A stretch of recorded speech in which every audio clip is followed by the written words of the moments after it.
Crescut în stradă, știu ca să fac bani, anturat de mic cu golan. Iartă-mă, mamă, că plec de acasă după bani, pentru o viață frumoasă. Copilăria mea e mai diferită, copil sărac, vreau să-mi fac familia fericită, să o scot din sărăcie și să plec după lovele. Chiar de viață e plină, chiar și fără ele.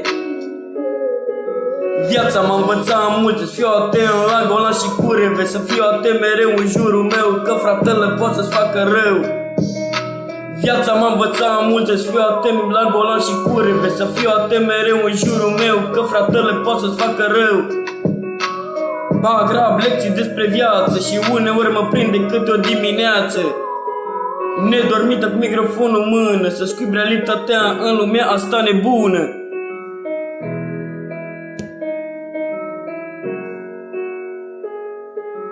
Bag rap lecții despre viață și uneori mă prinde câte o dimineață, nedormită cu microfonul în mână, să scuip realitatea în lumea asta nebună.